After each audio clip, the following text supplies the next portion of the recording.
Hello, welcome to my channel. I'm Dr. Angelina Li from China. I'm a scholar in Chinese history and coach. Today we are going to continue the stories about Huangdi, the Yellow Emperor.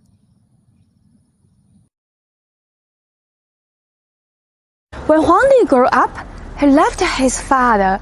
He married a smart lady, Lei Zu. Both of the couple had 2 sons, but in Huangdi's lifetime, he totally had 4 wives and 25 sons. Historians said, in the following over 1,000 years, all the rulers of China came from Huangdi's family, and his 25 sons expanded their families at high speed. So as a result, Huangdi was regarded as the primogenitor of most of Chinese people. We don't know when Huangdi departed from Dahecun. We just know he set up his new tribe, which was called Youxiong country. In Chinese language, You means half, Xiong means bear. So apparently Huangdi settled in a place where bears inhabited. Actually, most of historians said Youxiong country is located at here, present Xinzheng, but we can't expect to see any bear here today. We should be aware of the climate change for quite a long time. In the Neolithic Age, Henan, even all the North China, was much more warmer and humid than these days.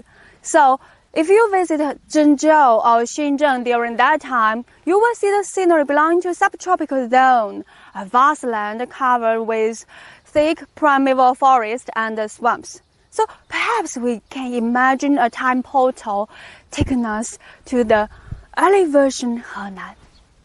We crept into a thick forest. We found a small lake, hid behind the bush. Tigers growled in the distance. Elephants rambled toward the pond.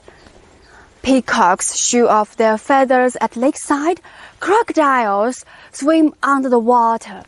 Suddenly, a bear rushed to the pond, splashed a lot of water, and frightened away those pretty birds.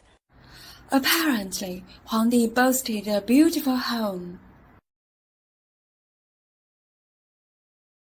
Well, I must say this is the biggest question we have to answer in this video. So please allow me to introduce Huangdi's contribution in the following aspects. Politically, Huangdi built up the original administrative system in Chinese history. He ranked all of his officials and sent them to the different parts in his country, providing farming skills, weaving skills, and building technology for the people who lived in the wilderness and surrounded by the beasts, storm, and floods. Technically, we could say Huangdi was a great inventor in the remote and arcane world. Perhaps we can say Huangdi is an Thomas Edison thousands of years ago. He invented the primitive wagon, boats, and arrows. He also invented a very special gear for silk weaving. His wife, Lei Zu, discovered the way to raise the silkworms and extract the silk. Both of the couple presented the most beautiful gift for this world. Huangdi loved to be a fashion designer too. He designed a very special hat with several strings of pearls, exclusively for the rulers.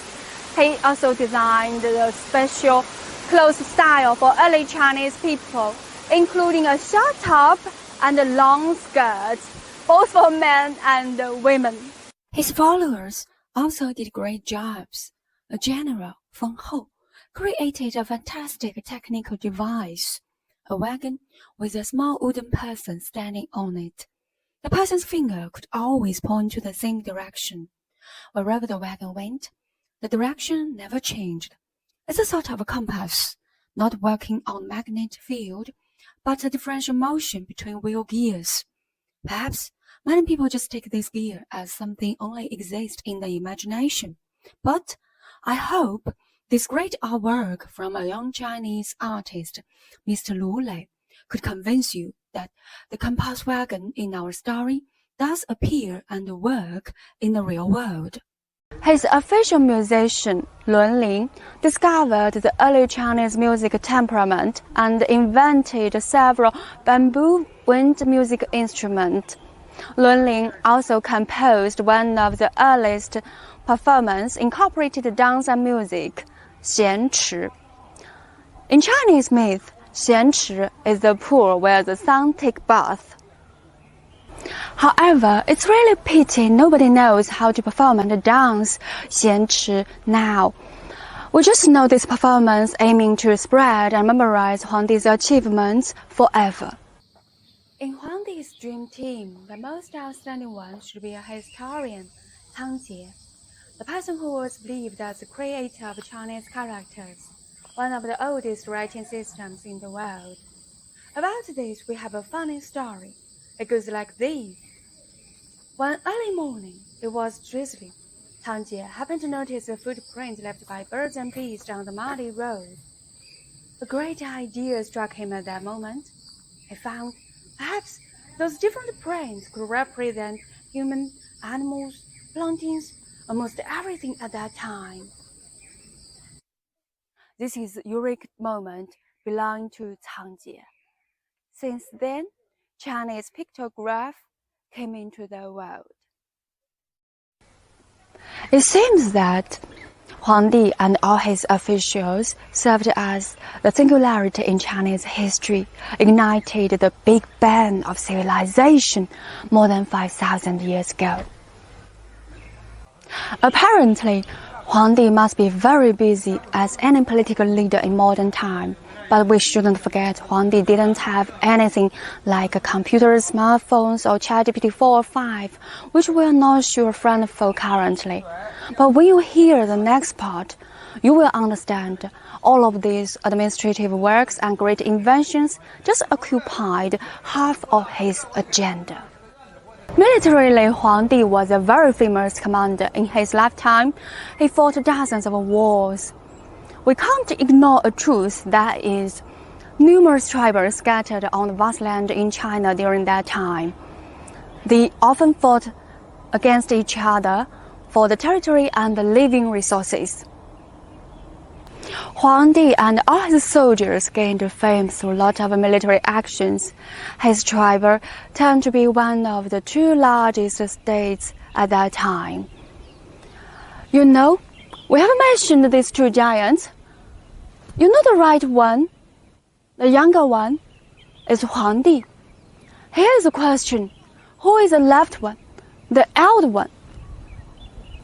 Well, the elder one is Huangdi, the other largest tribe's leader. Huangdi and Huangdi once fought against each other.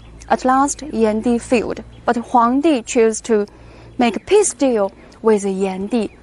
They incorporated into the largest and most powerful tribe at that age.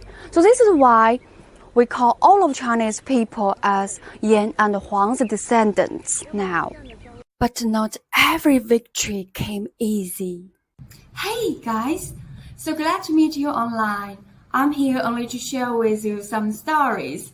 Almost all of us have grown up in stories. Someone even live on stories. Those lovely and horrible figures, their sadness, happiness in a strange or familiar world always can take us a breath away. And this is why I try to make this and the following videos. I want to tell you a story, no, a number of stories.